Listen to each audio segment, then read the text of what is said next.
Hello friends and welcome to Anmol cars. तो आज इस वीडियो में मैं आपसे बात करने वाला हूँ प्री डिलीवरी इंस्पेक्शन या फिर पीडीआई के बारे में कि आखिर ये पीडीआई नई गाड़ी लेते समय आपके लिए ज़रूरी क्यों है। देखिए, जब हम नई गाड़ी ख़रीदने का प्लान करते हैं तो हम सीधा शोरूम पे जाते हैं एंड नई गाड़ी बुक करने के बाद उसकी वेट करते हैं कि कब गाड़ी शोरूम पे आएगी एंड हम उसे ख़रीद के घर ले आएंगे। एंड जैसे ही गाड़ी डीलरशिप पे आती है तो हम एक्साइटमेंट में बस सीधा जाते हैं, गाड़ी की फ़ाइनल पेमेंट करते हैं, गाड़ी को घर ले आते हैं। लेकिन दिक्कत तब आती है जब हम गाड़ी को घर ले आते हैं एंड उसके बाद हमें पता चलता है कि गाड़ी में कोई फॉल्ट था या फिर कहीं पे स्क्रैचेस था या फिर कहीं पे डेंट्स थे जो हमें बाद में पता चलते हैं। लेकिन उसके बाद हम क्लेम बिल्कुल नहीं कर सकते कि शोरूम की गलती है, क्योंकि शोरूम में अगर हम जाके बोलेंगे तो वो आपसे यही कहेंगे कि आपको अपनी गाड़ी का एक बार इंस्पेक्शन कर लेना चाहिए था। तो इसीलिए नई गाड़ी परचेज़ करने से पहले पीडीआई करना बहुत ज़रूरी है। तो इस वीडियो में आपको पूरा बताऊंगा कि आपने पीडीआई करते समय कौन से पॉइंट्स का ध्यान रखना है एंड आप अपनी गाड़ी का पीडीआई कैसे कर सकते हैं। तो सबसे पहले आपने दो बातों का ध्यान रखना है अपनी गाड़ी का पीडीआई करने से पहले।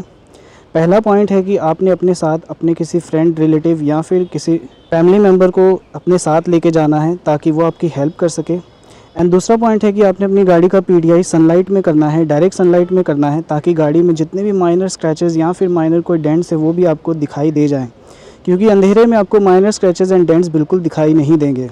तो अब इस गाड़ी का प्री डिलीवरी इंस्पेक्शन शुरू करते हैं।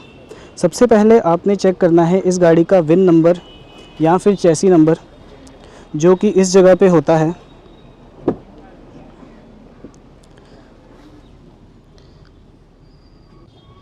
तो यहाँ पे गाड़ी का चैसी नंबर लिखा हुआ है।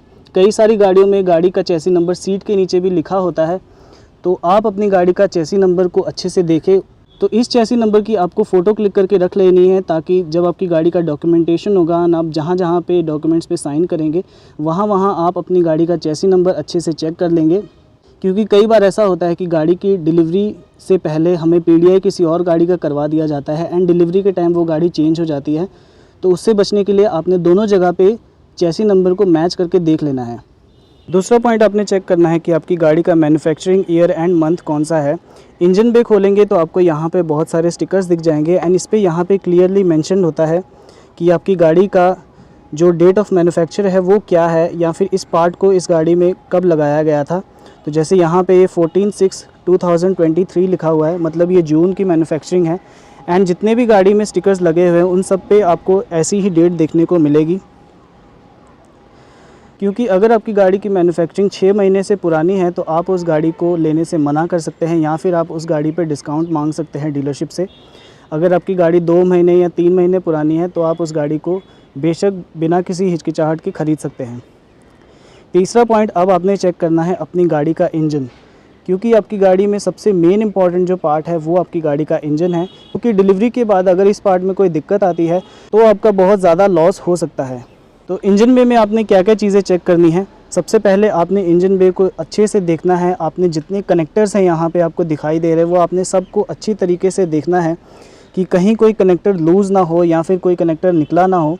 जनरली जब हमारी गाड़ी मैन्युफैक्चर होती है प्लांट में, तब जहाँ जहाँ गाड़ी में कनेक्शंस होते हैं, जैसे यहाँ पे आप देख पा रहे होंगे ये कनेक्शन यहाँ पे है, ये कनेक्शन यहाँ पे है, यहाँ पे कनेक्शंस है, यहाँ पे कनेक्शंस है, तब इनके ऊपर मार्किंग कर दी जाती है। लेकिन अगर मैन्युफैक्चरिंग के बाद गाड़ी जब प्लांट से बाहर निकलती है उसके बाद अगर इसमें कोई भी फॉल्ट आता है और इसमें कुछ रेक्टिफाई किया जाता है तो इन कनेक्टर्स को लगाते टाइम ये थोड़ा सा मिसप्लेस हो सकता है, इनकी अलाइनमेंट मिसप्लेस हो सकती है। जैसे ये सामने वाला कनेक्टर है तो इसमें आपको जो येलो लाइन दिख रही है ये एक लाइन में है, लेकिन अगर इसको निकाल के दोबारा लगाया गया होगा तो इसका जो अलाइनमेंट है वो आपको दिख जाएगा कि ये अलाइन नहीं है। तो इससे आपको पता चल सकता है कि आपकी गाड़ी में कुछ बाद में रेक्टिफाई किया गया है। दूसरा, आपने अपनी गाड़ी का इंजन कैसे चेक करना है वो मैं आपको बताता हूँ। यहाँ पे आपने डिपस्टिक को बाहर निकालना है एंड आपने इसका ऑयल चेक करना है। जैसे यहाँ पे आप देख पा रहे हैं कि इस गाड़ी का जो इंजन ऑयल है वो बिल्कुल क्लियर है। मैं आपको टच करके दिखाता हूँ। इस गाड़ी का जो इंजन ऑयल है वो बिल्कुल क्लियर है। तो इससे ये पता चल रहा है कि ये गाड़ी का जो इंजन है वो इतना नहीं चला है। इसमें प्रॉब्लम ये होती है कि अगर आपको अपनी गाड़ी का जो इंजन ऑयल है वो डार्क कलर का दिख रहा है, मतलब कि उसका कलर येलो ना होके, क्लियर ना होके डार्क कलर का है, थोड़ा सा हल्का जो है वो ब्राउनिश कलर का है, तो आप समझ जाइए कि आपकी गाड़ी ज़्यादा चली हुई है। भले ही आपके ओडोमीटर पे रीडिंग जो है वो कम दिख रही होगी, क्योंकि ओडोमीटर को रीसेट किया जा सकता है। लेकिन अगर आपके इसमें येलो कलर की जगह आपको डार्क ब्राउन कलर का इंजन ऑयल दिख रहा है तो आप उस गाड़ी को ना लें, क्योंकि उस गाड़ी का इंजन जो है वो ज़्यादा चला हुआ हो सकता है। तीसरा जो है, आप इसका कूलेंट लेवल चेक कर सकते हैं। आप अपनी गाड़ी का जो हाइड्रोलिक ऑयल्स है वो सारे चेक कर सकते हैं, ब्रेक फ्लूइड चेक कर सकते हैं अच्छे से। आपने अपनी गाड़ी के जो इंजन बे है वहाँ पे आपने अच्छे से चेक करना है कि कहीं कोई भी पार्ट लूज़ ना हो, या फिर आपको कोई ऐसा पार्ट दिख रहा हो कि कुछ पार्ट लटक रहा है। एंड उसके बाद आपने चेक करना है अपनी गाड़ी का बैटरी नंबर। गाड़ी का जो बैटरी वारंटी कार्ड होगा उसके ऊपर जो नंबर होगा एंड जो बैटरी के ऊपर नंबर होगा वो बिल्कुल सेम होना चाहिए। आपने इसकी भी फ़ोटो क्लिक करके रख लेनी है एंड डिलीवरी के टाइम आपको ये भी मैच करना है। उसके बाद आप इंजन बे में चेक कर सकते हैं, ये वाले पार्ट्स जो पेंटेड मेटल पार्ट्स हैं आप उनको चेक कर सकते हैं। अगर आपकी गाड़ी का कोई एक्सीडेंट हुआ होगा या फिर आपको अगर रीपेंटेड गाड़ी दी है तो अंदर वाला जो पेंट है वो अलग होगा एंड बाहर वाला जो पेंट है वो अलग होगा। अगर दोनों पेंट्स मैच नहीं करेंगे तो इससे भी आप पता कर सकते हैं कि आपकी गाड़ी कहीं रीपेंटेड तो नहीं है। उसके बाद आपने इंजन बे में अपने जो बॉडी के मेन मेटल पार्ट्स हैं उनको चेक करना है कि उनको जोड़ने के लिए जो सीलेंट है वो आपको कुछ इस तरीके की फिनिशिंग के साथ दिखाई देगा, जैसा कि यहाँ दिख रहा है एंड यहाँ पे दिख रहा है। क्योंकि ये जो पार्ट्स है इनको सीलेंट से सील किया जाता है रोबोट के द्वारा एंड इनकी फिनिशिंग कुछ ऐसी दिखती है। एंड अगर आपकी गाड़ी का कुछ एक्सीडेंट हुआ होता है तब इनको मैनुअली सील किया जाता है, जिसकी फिनिशिंग अलग होगी एंड जिसके ऊपर पेंट क्वालिटी भी अलग होगी। तो ये भी आपको अच्छे से चेक कर लेना है। तो यहाँ इंजन पे अच्छे से चेक करने के बाद अब हम इसकी बॉडी को चेक करेंगे। तो अब यहाँ पे बॉडी चेक करने के लिए सबसे पहले आप अपनी गाड़ी के फ्रंट साइड पे खड़े हो जाइए एंड एक एंगल पे आप अपनी गाड़ी का बोनट को देखिए कि आपको गाड़ी के बोनट के ऊपर कहीं कोई स्क्रैच या फिर कहीं कोई डेंट तो नहीं दिख रहा। जितने भी सामने की तरफ प्लास्टिक पार्ट्स है, ग्रिल है, उसको आप अच्छे से चेक कीजिए। हेडलाइट्स के ऊपर अगर कोई आपको मार्क दिख रहा है तो उसको आप अच्छे से चेक कीजिए।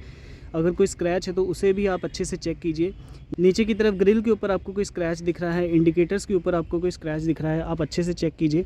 यहाँ पे जो प्लास्टिक पार्ट्स है आप इन्हें अच्छे से प्रेस करके देख सकते हैं कि कहीं कोई पार्ट लूज़ तो नहीं है। लोगों को आप अच्छे से प्रेस करके देखिए कि कहीं कोई आवाज़ तो नहीं आ रही। साइड पैनल को अच्छे से आपने चेक करना है। साइड पैनल को भी आपने एक एंगल पे खड़े हो जाना है एंड उसके बाद इसकी पेंट क्वालिटी को देखना है, क्योंकि एंगल पे अगर जब आप खड़े रहेंगे तब आपको अगर गाड़ी के पेंट में कोई भी डिफ्लेक्शन है तो वो आपको दिख जाएगा कि कहीं कोई पार्ट अगर दोबारा रीपेंट किया गया है तो वो आपको इस तरीके से दिख जाएगा। अगर आपकी कार के मिरर्स फोल्डेबल ऑटो फोल्डेबल हैं तो आप इन्हें अंदर से ऑपरेट करके देखिए, या फिर अगर आपके मैनुअली फोल्डेबल है तो आप इन्हें हाथ से फोल्ड करके देखिए। आपकी गाड़ी की जो रूफ रेल्स हैं या फिर छत है उसे भी आप अच्छे से देखिए, कहीं कोई स्क्रैच आपको नज़र आ रहा होगा या फिर कोई डेंट नज़र आ रहा है। रूफ रेल्स को अच्छे से चेक कीजिए प्रेस करके, कहीं कुछ लूज़ तो नहीं है। उसके बाद रियर में भी आपने इसी तरीके से सब कुछ अच्छे से चेक करना है। लाइट्स के ऊपर स्क्रैच, रियर विंडस्क्रीन है उसके ऊपर कोई स्क्रैच या फिर कोई भी मार्क, पीछे का जो बोनट एरिया है उसे आपने अच्छे से चेक करना है। जहाँ पे गाड़ी का बैजिंग है, इनिशियल्स है, उन्हें अच्छे से चेक करना है कि कहीं कोई इनिशियल जो है वो लूज़ तो नहीं है। नीचे बैठ के भी आपने गाड़ी का जो अंडर जो बॉडी है उसे भी देखना है कि कहीं कुछ लटक तो नहीं रहा, कोई वायर या फिर कोई पार्ट तो नहीं लटक रहा। तो ये सारी चीज़ें आपने अच्छे से चेक कर लेनी है। अब यहाँ पे नेक्स्ट पार्ट की तरफ आए तो यहाँ पे आपने अपनी कार के जो टायर्स हैं उनका टायर नंबर चेक करना है। इसकी भी फ़ोटो क्लिक करके रख लेनी है, क्योंकि एक गाड़ी का जो चारों टायर्स होते हैं वो सारे टायर्स का जो नंबर है वो बिल्कुल सेम होता है। आपने चारों टायर्स के नंबर को मैच करके देखना है एंड इवन जो स्पेयर व्हील होता है उसका भी नंबर जो है वो सेम ही होता है। लेकिन अगर कुछ केसेस में स्पेयर व्हील का नंबर अलग है तो इतना कोई डरने वाली बात नहीं है। लेकिन चारों टायर्स को आपने अच्छे से चेक करना है कि चारों टायर्स का नंबर सेम होना चाहिए। एंड दूसरा, आपने टायर के ऊपर मार्किंग्स चेक करनी है।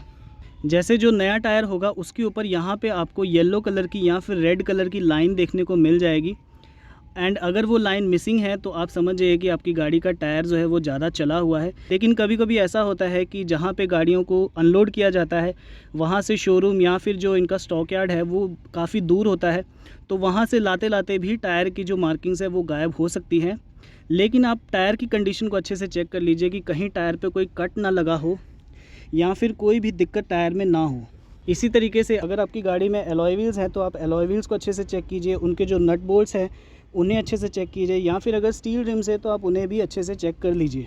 उसके बाद आपने अपनी गाड़ी के चारों डोर्स को खोलना है एंड उन्हें बंद करके देखना है कि आपकी गाड़ी का डोर खुलते समय कहीं कोई आवाज़ या फिर अटक तो नहीं रहा, एंड बंद करते समय वो स्मूथली बंद हो रहे हैं कि नहीं। चारों डोर्स के साथ आपको ऐसा करना है एंड इवन बूट लिड के साथ भी आपको ऐसा ही करना है। बूट को भी खोल के एंड उसके बाद बंद करके देखना है कि वो भी प्रॉपरली बंद हो रहा है कि नहीं। उसके बाद आप जो अपने फ्रेंड को या फिर रिलेटिव को साथ में लेके आए हैं वो यहाँ पे काम आएगा, वो यहाँ पे आपकी लाइट्स को चेक कराने के काम आएगा। आप उनको अंदर बिठाइए, आप खुद बाहर रहिए एंड इसकी गाड़ी की lights, headlight, DRLs, indicator, fog lamps या फिर वाइपर्स, जितनी भी चीज़ें हैं सारी चीज़ों को अच्छे से चेक कीजिए कि सब चीज़ें अच्छे से प्रॉपरली वर्क कर रही हैं कि नहीं। फिर जैसे आपने सामने की तरफ लाइट्स चेक की है वैसे ही आपने रियर की भी लाइट्स चेक करनी है, indicator, brake light, reverse light and उसके बाद अगर रियर वाइपर भी है तो उसे भी अच्छे से चेक कर लेना है। एक्सटीरियर पूरा चेक करने के बाद उसके बाद आपने अपनी गाड़ी की कीज़ को टेस्ट करना है। यहाँ पे गाड़ी का लॉक बटन दबा के देखिए, अनलॉक दबा के देखिए, लाइट्स जो है वो अच्छे से दबा के देखिए कि काम कर रही है कि नहीं। एंड दूसरी की अगर आपके पास मैनुअली वाली है तो उसे भी चेक कीजिए, या फिर अगर आपके पास ऐसा की फोब है तो उसे भी चेक कर लीजिए। यहाँ जो आपके पास की है उसको आपने यहाँ पे इंसर्ट करके देखना है कि दोनों गाड़ियों की चाबियाँ प्रॉपरली वर्क कर रही हैं कि नहीं।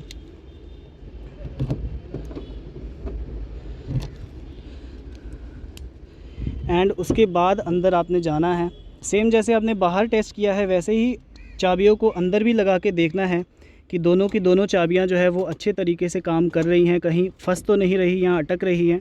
दोनों चाबियों को अच्छे से लगा के देख लेना है। उसके बाद यहाँ पे सीट की बारी आती है तो सीट का अपने हेडरेस्ट अच्छे से चेक कर लेना है। सीट को अगर आपकी इस गाड़ी में हाइट एडजस्टेबल का फंक्शन है तो उसे एडजस्ट करके देखना है। रिक्लाइन एंगल जो है उसे भी अच्छे से चेक कर लेना है कि इसको ऊपर करते समय रिक्लाइन हो रही है कि नहीं। गाड़ी की सीट को आगे पीछे करके देखना है। सीट की जो माउंटिंग्स है उसे भी अच्छे से चेक कर लेना है। नीचे पेडल्स को देखना है एंड उसके बाद आपने गाड़ी के अंदर बैठना है। गाड़ी के अंदर बैठने के बाद आपने सबसे पहली चीज़ जो चेक करनी है वो है गाड़ी की ओडोमीटर रीडिंग। जैसा कि आप यहाँ देख पा रहे हैं कि गाड़ी की ओडोमीटर रीडिंग यहाँ पे 63 किलोमीटर शो कर रही है। तो अगर आपकी गाड़ी ज़्यादा चली हुई है तो आप उस गाड़ी को मना कर सकते हैं लेने के लिए, लेकिन अगर आपकी गाड़ी 10-12 किलोमीटर चली है तो वो बहुत ही अच्छा है।